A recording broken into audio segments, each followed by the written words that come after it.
All right, here it is. The official re-entry from the basement. Cleared by CDC. A little sweaty. Just worked out. Happens. This is what I've been dreaming of, literally for weeks. My wife, she was cleared by the CDC. She doesn't have fever. She doesn't have the symptoms anymore, more than 7 days from her quarantine. We're still a little scared, so I'll just give you one of these. Just give you one of these. Just give you one of these. Just give you one of these. Bella has, of course, taken the video.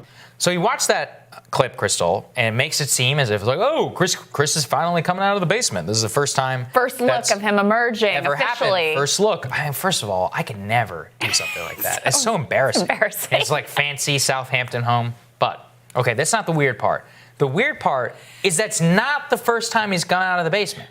And we know that because of the altercation that he described in that radio interview that we talked about earlier, where he's like, I don't want to be standing on my lawn, somebody coming after me and, cursing at me. Got yelled at by a biker, yeah. So here's the thing. He already has publicly said that he broke quarantine on Easter Sunday to take his wife and children to look at an undeveloped property in East Hampton, New York, as all of us do on Easter Sunday. We go real estate prospecting in one of the richest places in America. I mean, who among us hasn't done that?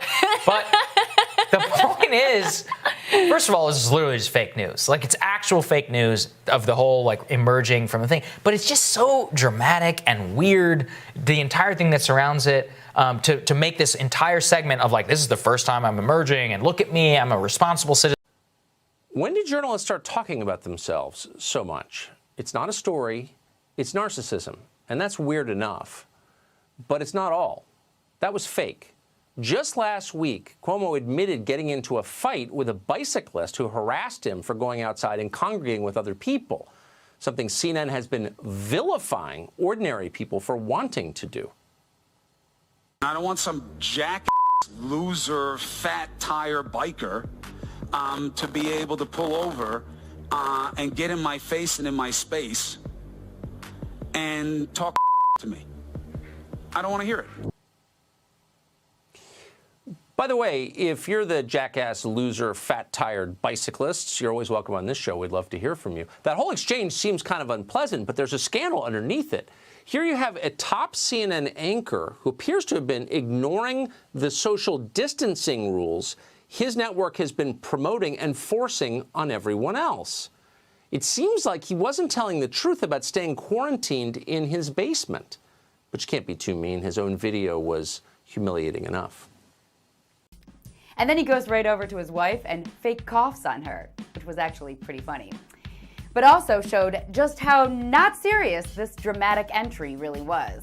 Especially because, just like most of what airs on CNN, it was fake news. Because Chris had already left that basement. We all know that. He admitted to it days before. This has spooked the family. You know what I mean? We're spooked by this, like families that you've talked to all over the country. It really rocked us when Christina got a case, albeit much more mild than mine, and I think she's just stronger than I am. Now I have a 3-week recovery process. I did the first part today. I could barely breathe doing a walk, 25 minutes. I felt like I was exhausted. I did some little bands that usually I wouldn't even warm up with. I felt pain, I felt strain. This really knocked people sideways in a way that it'll take weeks. But today, I'm a lucky guy, was even luckier than ever, Sanjay. This was a day I've dreamed about literally for